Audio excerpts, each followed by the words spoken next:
તો નમસ્કાર મિત્રો, આજે આપણે ચર્ચા કરીશું કે ભારતનું નામ ભારત કેવી રીતે પડ્યો છે, ભારતનું નામકરણ કેવી રીતે થયો છે. ભારતના આપણે જુદા જુદા નામો સાંભળીએ છીએ, એના એમાંથી ત્રણ નામ ખાસ કરીને છે. એક તો આપણે એમને ભારત કહીએ છીએ, બીજા આપણે શું કહીએ છીએ હિન્દુસ્તાન, અને ત્રીજું નામ આપણે ઇન્ડિયા છે. એના સાથે ઘણા બધા બીજા નામો છે. એ નામોનો પાછળનો ઇતિહાસ શું છે, ઇતિહાસ વિશે આપણે વાત કરીશું. એનાથી આગળના વિડીયોમાં આપણે ઇતિહાસની બેસિક માહિતી, સાલવારી વિશે અને સંબંધ વિશે આપણે વાત કરી છે. તો આપણે ભારતમાં સૌથી જૂનામાં જૂની વાત કરીએ તો એક નામ મળે છે, જે નામ છે ભારત વર્ષ. શું નામ છે? ભારત વર્ષ. ભારત વર્ષનો મતલબ થાય છે કે ભારતોનું નિવાસ સ્થાન. શેનું નિવાસ સ્થાન? ભારતોનું.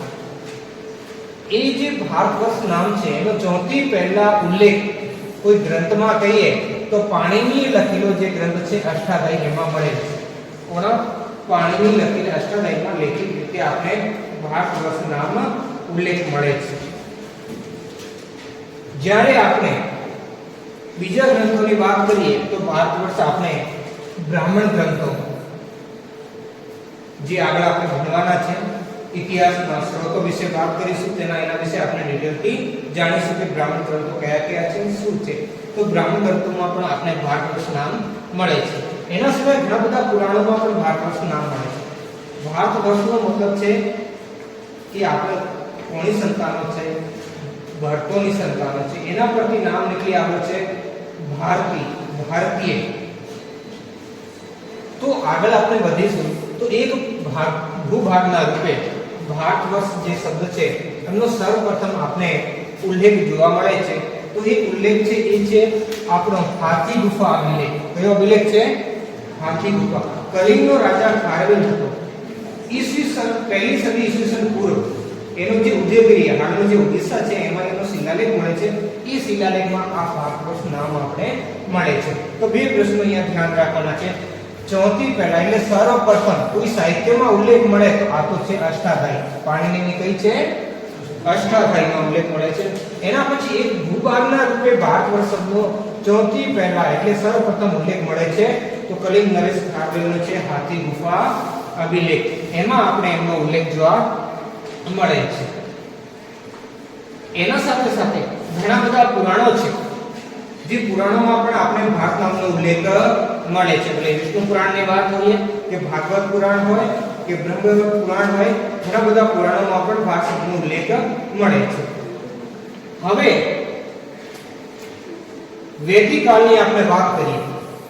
મહત્વપૂર્ણ વાત છે પણ હવે છેલ્લે કરીશું આપણે થોડી વાર. વૈદિક કાળ. તો વૈદિક કાળમાં ભારતના બે નામો મળે છે. કેટલા નામો છે વૈદિક કાળ? તો વૈદિક કાળમાં એક નામ મળે છે આર્યાવર્ત.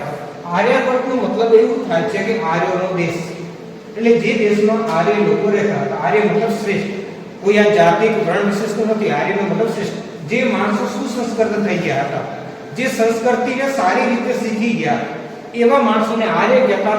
એનો દેશ હતો આર્યવર્ત, જેનો આપણે વર્ણન મળે છે મનુસ્મૃતિમાં, જે વિષ્ણુ પુરાણમાં લખેલો છે કે ઉત્તરમ યત સમુદ્ર છે. એટલે એના શું છે? ઉત્તરમાં સમુદ્ર છે. એટલે આપણે આ દિશા છે તો દિશામાં શું છે? આ સમુદ્ર છે. ઉત્તરની સામે શું છે? એક સમુદ્ર છે. એટલે સમુદ્રના શું કહે છે? સમુદ્રની ઉત્તર ભાગમાં. તો સમુદ્રના ઉત્તર ભાગમાં કયો સમુદ્ર છે? હિંદ મહાસાગર. એના ઉત્તર ભાગમાં પછી કહીએ છે હિમાદ્રેશ, એટલે હિમાલય પર્વત શૃંખલા. આ હિમાલય પર્વત શૃંખલા છે. દક્ષિણમ એટલે એના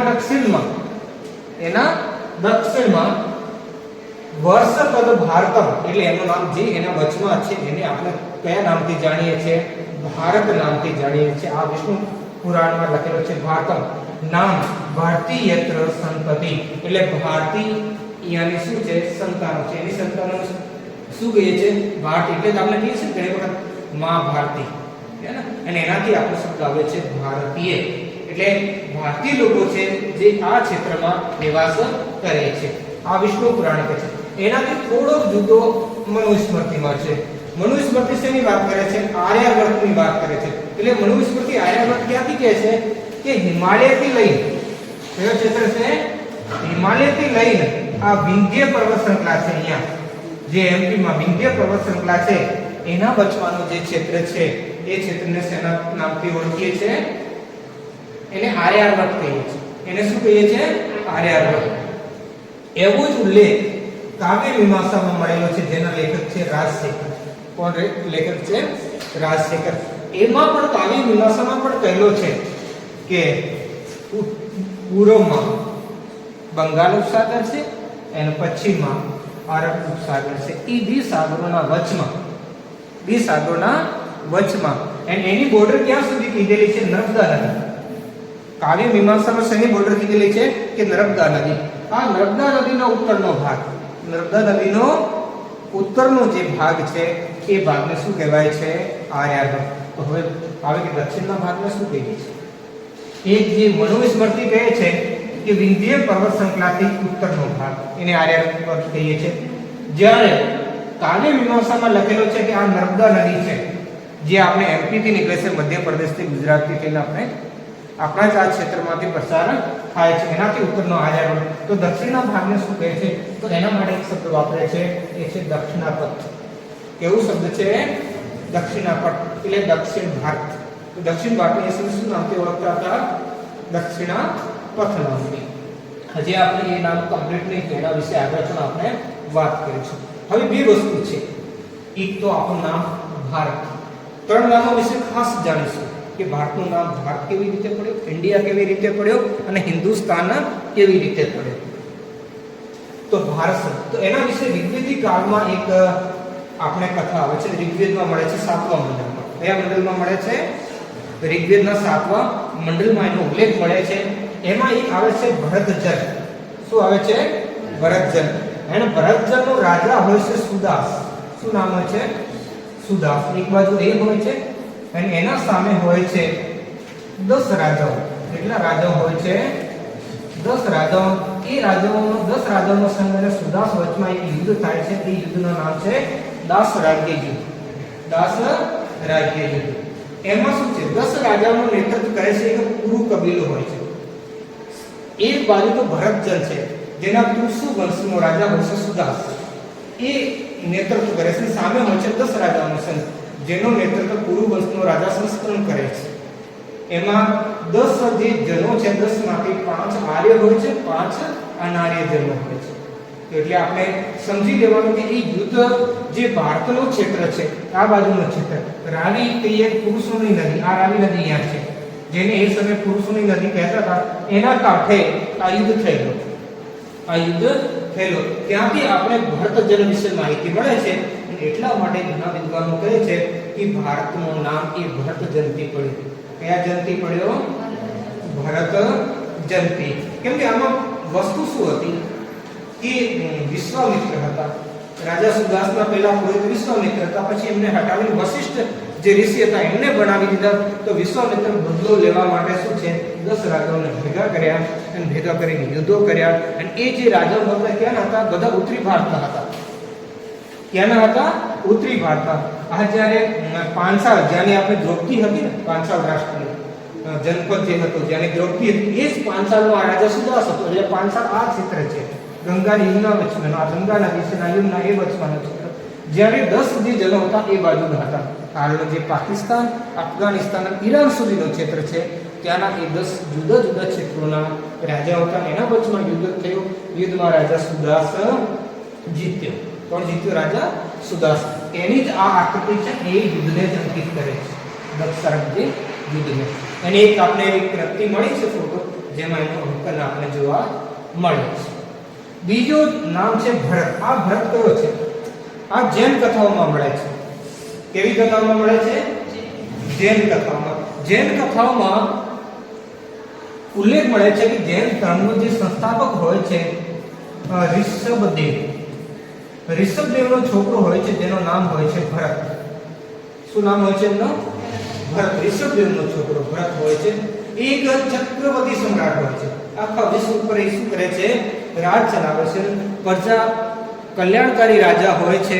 અને એના ચક્રવર્તી શાસનના કારણે આ ક્ષેત્રનું નામ ભારત પડ્યું છે. અને ચોથી પ્રમાણિક મત એ જ છે. ચોથી પ્રમાણિક મત એ જ છે. ઋષભદેવનો છોકરો હતો ભરત. ભરતનો છોકરો મારીસી, જે વૈદિક ધર્મનો પ્રવર્તક એને માનવામાં આવે છે. તો આ ચોથી મહત્વની વાત એ છે, એને ક્યાં ભરત, ત્યાં એમને ભારત પણ લખેલું હોય છે. તો એના નામથી એના પછી જે સંતાનો થઈ એ કેવી સંતાનો છે? ભરત સંતાનો કહેવાય. કેવી સંતાનો? ભરત. અને બીજો તો આ ભરતજન જે હતો એ જન્મ બધું નામ શું જાણવા મળે છે? એના પછીના પોતાનો જન, એક જન એટલે કબીલો. એ કબીલો જે ભરત નામથી ઓળખાય છે. તો આ બે વસ્તુ આપણે જો, આમ તો ઘણી બધી વાતો છે, જુદી જુદી વાતો એના વિશે આપણે જાણવા મળે છે, પણ એ પછી આપણને કન્ફ્યુઝન કરશે. હવે આપણે મહાભારતની વાત કરીએ. મહાભારતમાં પણ એનો ઉલ્લેખ મળે છે, પણ મહાભારતમાં કથા જુદી છે. મહાભારતમાં એનો ઉલ્લેખ મળે છે, એમાં મહાભારતના જે આદિ પર્વ છે, મહાભારતના જુદા જુદા પર્વ છે, એમાં આદિ પર્વનો અધ્યાય સંખ્યા એટલે ચેપ્ટર 74, એનો શ્લોક 131 માં એક શબ્દ મળે છે, ભારતમ કુલમ. કેવો શબ્દ છે? એ ભારતમ કુલમ કોના વિશે વાત કરે છે? એ વાત કરે છે દુષ્યંત અને શકુંતલાનો છોકરો હોય છે ભરત, એના વિશે વાત કરે છે. તો તમે જાણો છો વિશ્વામિત્ર હતા, તપસ્યા કરતા, પછી મેનકા આવીને એનાથી બાળકી થઈને એ તો પછી થોડીક મોટી થઈને પછી ઋષિને પકડાવી જતી રીતે સંભાળતારી છોકરીને તો જાઉં છું કેમ કે સડવા જાવી હતી. પછી કણવ ઋષિ એમને મોટી કરી, અને એક વખત કણવ ઋષિ આશ્રમમાં નથી હતા અને પેલા દુર્વાસા ઋષિ ત્યાં આવી જાય છે. એનાથી પહેલા એ ગંધર્વ વિવાહ કરી લે છે દુષ્યંત સાથે. જ્યારે દુર્વાસા ઋષિ આવે છે તો પેલી શકુંતલા એને ખ્યાલમાં જ ભૂલી હોય એટલે એને ધ્યાન નથી કે ઋષિ આવી ગયા. તો એ દુર્વાસાને શ્રાપ આપી દે છે કે જેના ખ્યાલમાં તું ખોલી છે તને ભૂલી જશે. એ ભૂલી જાય છે, પણ જ્યારે પહેલી મુલાકાત થાય ત્યારે એને અંગૂઠી આવે છે. પછી એ ત્યાં જાય છે દુષ્યંત જોડે, પણ દુષ્યંત એને ભૂલી જાય, સ્વીકારતો નથી, પેલી અંગૂઠી પણ ગુમાઈ જાય.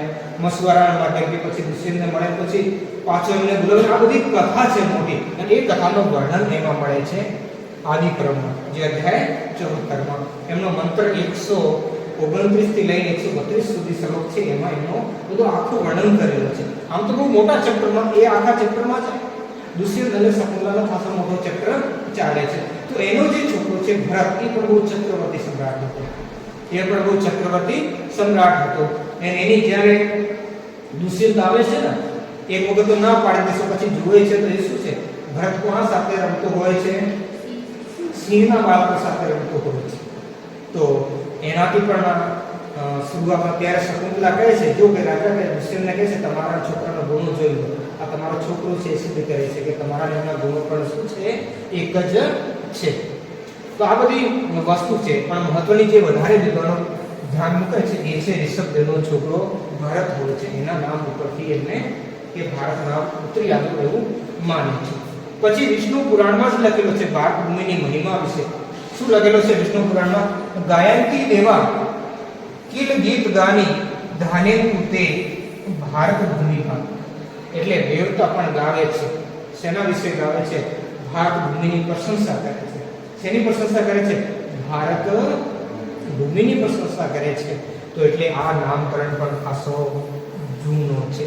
ભારત નામ ખાસો જૂનો છે, એટલે એ જૂનો છે તો મહાભારતની કથા ખોટી થશે. એના પહેલાના સમયમાં આ બધું વર્ણન રહેલું હશે. પછી ભાગવત પુરાણ છે. ભાગવત પુરાણમાં એક નામ મળે છે, એ નામ છે અજનાબ વર્ષ. એના વિશે કંઈ વિશેષ નથી, ખાલી નામ યાદ રાખજો.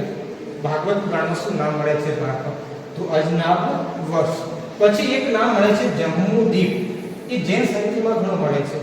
એટલે એના પહેલા જમ્મુદીપનો મતલબ શું થાય છે? જ્યાં જાંબુના વૃક્ષો વધારે હોય. કયા વૃક્ષો વધારે? અમુક કહે છે કે ત્યાં જામવત, એક પેલો રામાયણમાં પણ કેરેક્ટર છે, એવું કહે છે કે ત્યાં પેલા એક પ્રકારનું જાનવર હોય છે, જાનવર વધારે જે પણ હોય. અને એ કથામાં કહ્યું છે કે પેલા જાંબુના વૃક્ષો બહુ મોટા હતા, હિમાલય પર્વતમાં હતા મોટા મોટા. અને આવા મોટા મોટા કેટલા ટનના બતાવે છે, એના ફળો લાગતા ને ફળો જ્યારે સડી જતા ને તો તૂટીને પડતા ને તો એનાથી જે રસ નીકળતો ને નદી જેવું વહેતો હતો. કોના જેવું? નદી જેવું. એ જેટલા ક્ષેત્રમાં આ નદી આવી જતી હતી ને એવા ક્ષેત્રને શું કહેતા? જમ્મુદ્વીપ. એટલે આવું પણ મળે જે રીતે આજે વિશ્વમાં જુદા જુદા ખંડો છે એશિયા, આફ્રિકા, યુરોપ, તો એ રીતે કહે છે કે જમ્મુદ્વીપ પણ એક ખંડ હતો એ સમયે પહેલાના સમયમાં. જમ્મુદ્વીપ એક વિશ્વનો શું હતો? ખંડ હતો. એ જમ્મુદ્વીપ ખંડનો જ ભાગ એક શું હતો? ભાગ હતો. અને એનો ઉલ્લેખ ક્યાં મળે છે? મૌર્ય સમ્રાટ અશોક. મૌર્ય સમ્રાટ અશોકનો પ્રથમ ગૌણ શિલાલેખ છે. પ્રથમ ગૌણ શિલાલેખ છે. એ ગૌણ શિલાલેખોમાં એનો ઉલ્લેખ મળે છે. પછી બૌદ્ધ ગ્રંથોમાં પણ મળે છે. બૌદ્ધ ગ્રંથોમાં ક્યાં મળે? બૌદ્ધ ગ્રંથોમાં ઈસાથી 3રી સદી પહેલા, કેટલી સદી પહેલા? ઈસાથી 3રી સદી પહેલા, જ્યાંથી મૌર્ય સામ્રાજ્ય શરૂ થયો. કયું સામ્રાજ્ય શરૂ થયો? મૌર્ય સામ્રાજ્ય શરૂ થયો. તો એ સમયનો દેશને શું કહે છે? જમ્મુદ્વીપ કહે છે.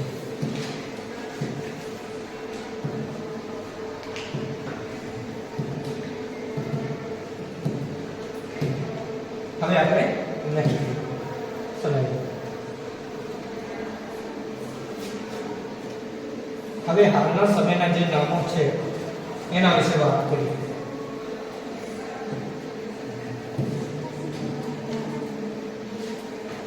ભારતના વિશે ચર્ચા થઈ ગઈ, જમ્મુદ્વીપ વિશે ચર્ચા થઈ ગઈ,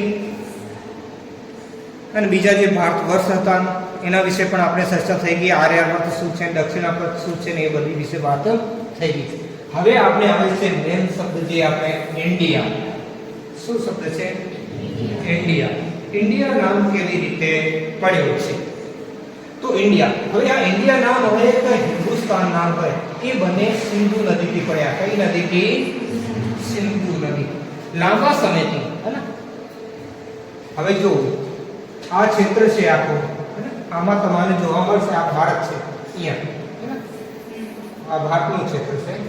આ સિંધુ નદી છે, અહીંયાથી થઈને આવે છે. આમ 7 નદીઓ બધી એમાં ભેગી થઈ જાય. આ ક્ષેત્રના જૂના સમયમાં સપ્ત સેન્ટ્રલ ક્ષેત્ર કહેતા હતા. જૂના સમયમાં ભારતના ઉપર જુદા જુદા હુમલાઓ થયેલા છે. તો ભારતમાં યુનાની લોકો, અહીંયા યુનાન છે, અને ગ્રીક પણ કહીએ છીએ. શું કહીએ છીએ?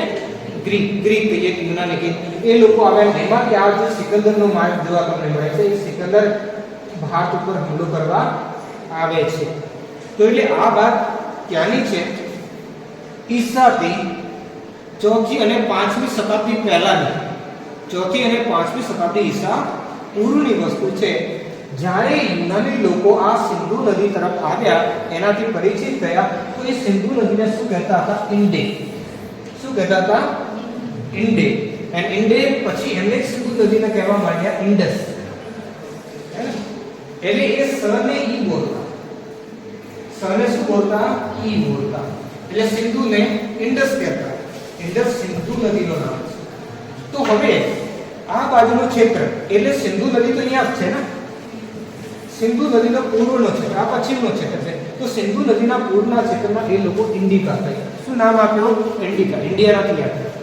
શું નામ આપ્યો? ઇન્ડિકા નામ આપ્યું. અને એના ઉપર જે સેલ્યુકસ નિકેટર હતો, જેનો એક રાજદૂત હતો ચંદ્રગુપ્ત મૌર્યના દરબારમાં, શું નામ હતું એમનું? મેગસ્તનિસ. મેગસ્તનિસ એ જ નામ ઉપર ઇન્ડિકા પુસ્તક. ઇન્ડિકા એટલે ભારતનું નામ છે, અને એ નામકરણ એ લોકો કર્યું. એટલે યુનાની, ગ્રીક કહીએ, અને એના સાથે રોમન લોકો. રોમન લોકો પણ તેઓ નામ વાપરતા હતા ઇન્ડિકા. પછી એનું લેટિન ભાષા, લેટિન ભાષા રોમની છે. ક્યાંની છે? રોમની છે. તો લેટિન ભાષામાં ઇન્ડિકાનો શું થઈ ગયો? ઇન્ડિયા થઈ ગયો. શું છે? ઇન્ડિયા. હવે એ નામ પ્રચલનમાં કેવી રીતે આવ્યું? ઇન્ડિયા શબ્દ પ્રચલનમાં કેવી રીતે આવ્યો છે? તો 9મી સદીમાં કઈ ભાષામાં? અંગ્રેજી અને યુરોપની જુદી જુદી અન્ય ભાષાઓ હતી, એ ભાષાઓમાં ઇન્ડિયા શબ્દનો પ્રચલન શરૂ થયું. કયા શબ્દનો પ્રચલન શરૂ થયો? ઇન્ડિયા. ઇન્ડિયા શું થઈ ગયો? ઇન્ડિયા થઈ ગયો.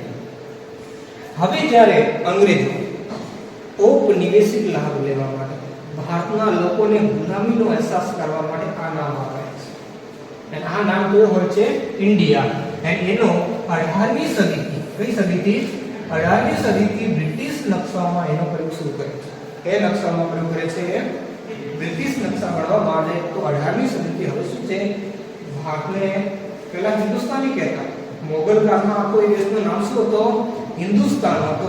તો હવે એ લોકો 18મી સદીથી અંગ્રેજોને ઇન્ડિયા કહેતા. એમ નકશામાં એટલે કહીએ સરકારી કામોમાં વ્યવસ્થિત રૂપે એનો ઓફિશિયલ નામ ઇન્ડિયા પ્રયોગ કરવાનો શરૂ કર્યો છે. હવે એનો જે લેખિત સ્ત્રોત કહીએ કે સર્વપ્રથમ એનો ઉલ્લેખ કોણે કરેલો છે? તો હેરોડોટસ કરેલો છે. કોણે કરેલો છે? હેરોડોટસ. કોણ હતો હેરોડોટસ? ઇતિહાસનો. એમને લેખિત કહીએ સર્વપ્રથમ કે આ ઇન્ડિયા શબ્દનો પ્રયોગ કોણે કર્યો તો આપણે કોમ્પિટિશન માટેની આ વસ્તુ છે એટલે હેરોડોટસ કર્યો હતો.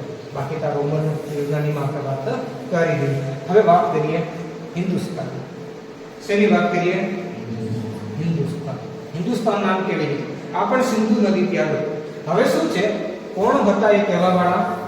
ઈરાની લોકો. કોણ હતા? ઈરાની લોકો. ત્યાં સુધી મુસ્લિમ ધર્મ એ ક્ષેત્રમાં નથી આવ્યો. અને ઈરાનને હાલના સમયમાં ફારસ પણ કહીએ છીએ, પણ એ પહેલાની વસ્તુ. તો ઈરાની લોકો શું છે? સ ને હ બોલતા. શું બોલતા? સ ને હ. અમે જોયું છે રાજસ્થાનમાં પણ આ છે ને હ બોલે, સ નથી બોલતા.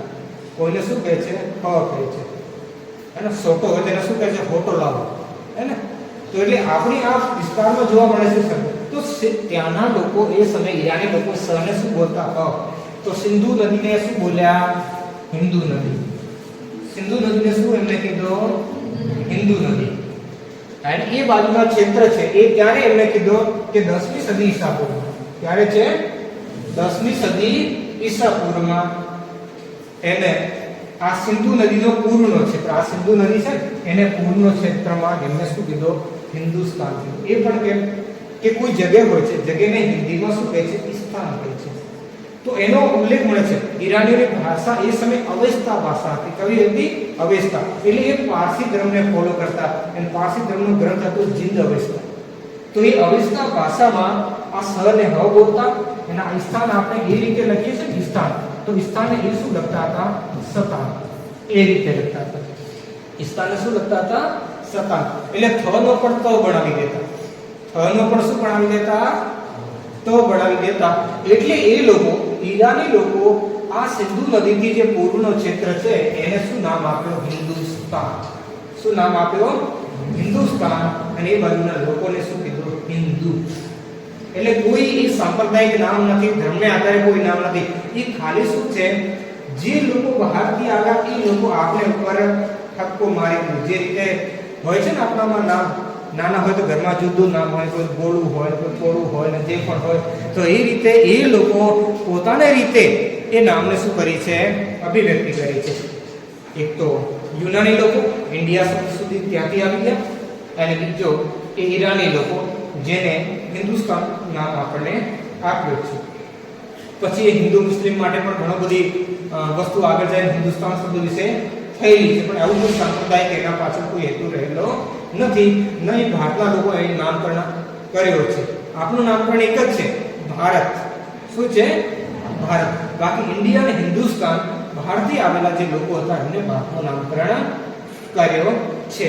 ઈરાનનો એક શાસક હતો ડેરિયસ. શું નામ હતો? ડેરિયસ. જેને હિન્દુસ્તાને હિન્દુસ કીધો. ભારતને કયા નામથી બોલાવ્યો? હિન્દુસ નામથી એમને બોલાવ્યો. એ ઈરાની શાસક હતો. પછી આપણે જોઈએ હવે સૌથી જૂનામાં જૂનો પ્રયોગ ક્યાં જોવા મળે છે? પ્રાચીનતમ પ્રયોગ એ શબ્દનો કયો? હિન્દુસ્તાન શબ્દનો. તો 262 ઈસવીસનમાં સાસાનીય શાસક હોય છે, ઈરાનનો સાસાની શાસક હોય છે, એનું નામ છે શાહપુર પહેલો. એનો એક શિલાલેખ મળે છે, નક્શ એ રુસ્તમ લેખ. કયો છે? નક્શ એ રુસ્તમ લેખ. એ રુસ્તમ લેખમાં આ શબ્દનો ઉલ્લેખ થયેલો છે. એટલે પ્રમાણિત વર્ણન આપણે મળે છે. પછી આપણે જોઈએ આપણો દેશની માહિતી તો બધાને ખબર પડી ગઈ છે.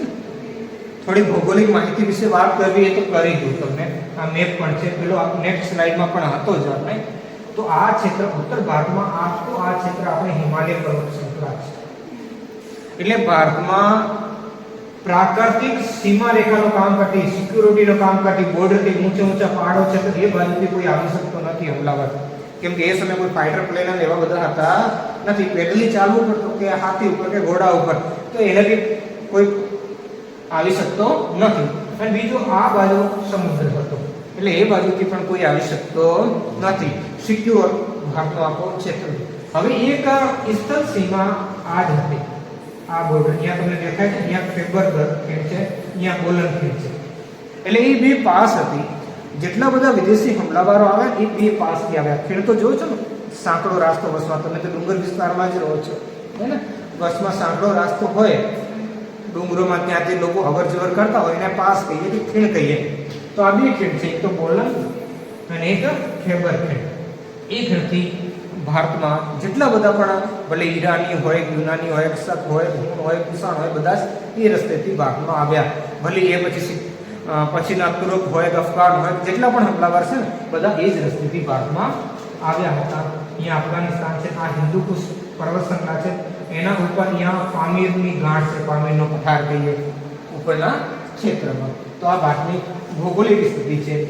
એના સાથે આપણે વાત કરીએ તો અહીંયા થારનો રણ પ્રસિદ્ધ છે, જે મોટા ભાગે રાજસ્થાનમાં છે.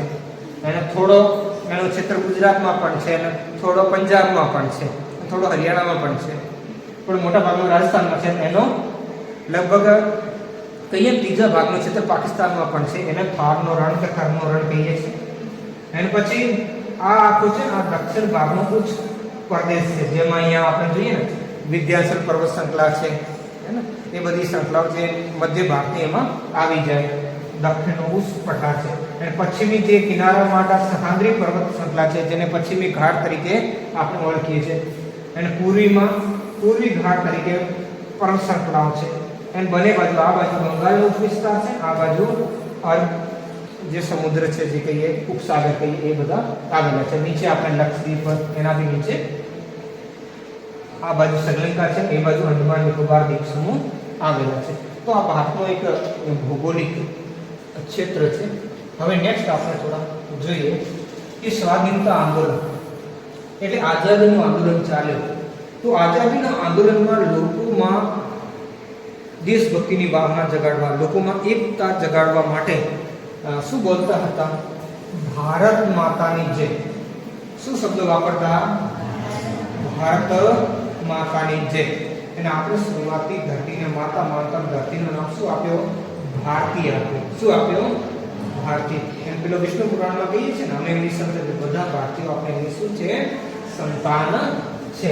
પછી આપણો રાષ્ટ્રગાન કોણે લખ્યું છે? રાષ્ટ્રગાન રવિન્દ્રનાથ ટેગોર. તો રવિન્દ્રનાથ ટેગોર પણ આમાં જે જ્યારે આપણે રાષ્ટ્રગાન ગાઈએ છીએ તો એમાં શબ્દ શું આવે છે? ભારત ભાગ્ય વિધાતા. શું શબ્દ આવે છે? આઝાદીની પહેલા પણ તો બધાની મસ્તિષ્કમાં શું હતો? ભારત શબ્દ. શું હતો? ભારત શબ્દ.